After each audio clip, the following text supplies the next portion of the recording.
everybody. Welcome to my channel again. Today we're going to be making BBQ meatloaf. And it requires a lot of ingredients. A lot of them I've already prepped. What you saw at the beginning of this was I sauteed already, I think it was like a half or a quarter. I think it was a quarter of an onion with 1 carrot, 1 stalk of celery, a handful of peppers that I already sliced. They were frozen, so I just diced them all up. They're all finely diced, as you can see in the pan. Tried to get them about the same size. You don't have to get too fussy with that. Over here I have about 2 pounds of extra lean ground beef. We always buy extra lean in this house, and one of the reasons why I'm adding the vegetables is because when you buy extra lean for burgers or for meatloaf, what we're making tonight, or even meatballs, what happens is it has a tendency to dry because there's very little fat in it, so it doesn't give off a lot of grease. So I add the vegetables to give it a little bit more moisture. So this is what we're going to do, okay?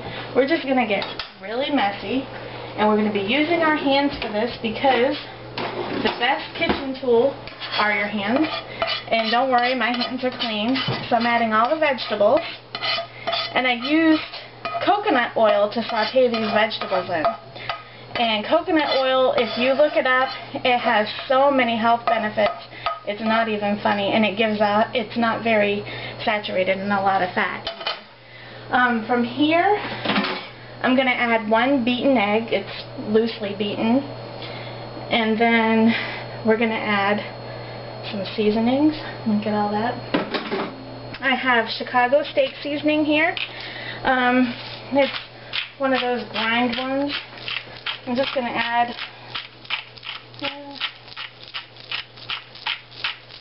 about that much.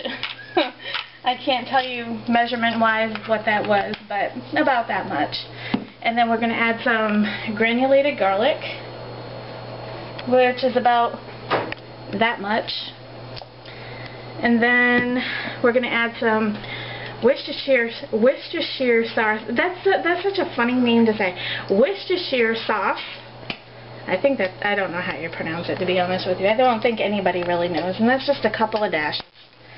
And then a little bit of ketchup. Just a touch. Like that. And then a little bit of barbecue sauce. This is my family's favorite. This is Sweet Baby Ray's. We love it. And I'm just going to add a little tiny bit to this because when I'm through, I'm going to add a little bit more over the top of it. And then we just get messy.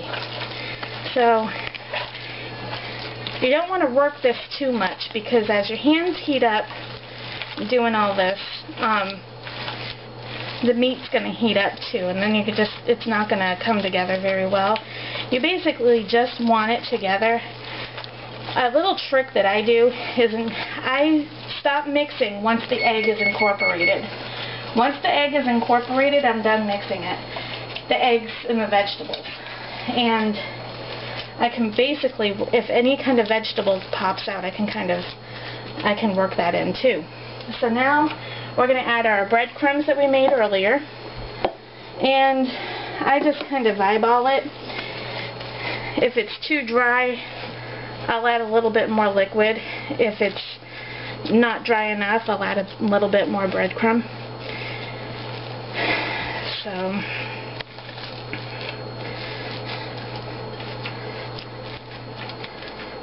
and just incorporate all those breadcrumbs in there.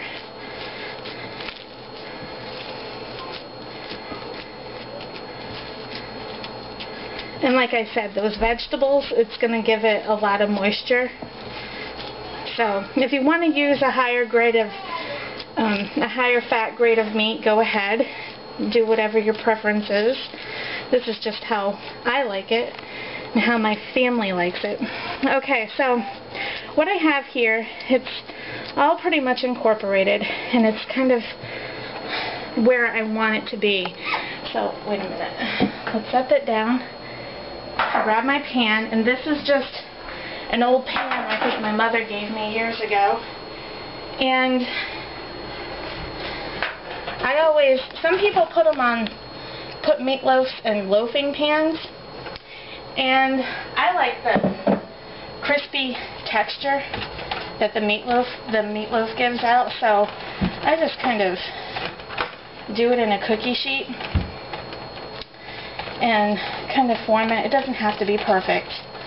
And like I said, if you mess with it too much, the meat will not work with you, and it'll have a tendency to fall apart. And I'm just fussing with it way too much right now.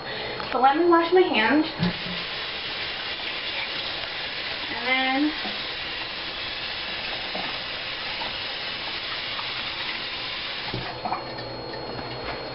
grab a paper towel. And here comes the fun part. The fun part is I always grab a little coffee spoon, teaspoon, whatever you want to call it, and I take the barbecue sauce and I just drizzle it down over the top like that, and then I just even it out with my spoon.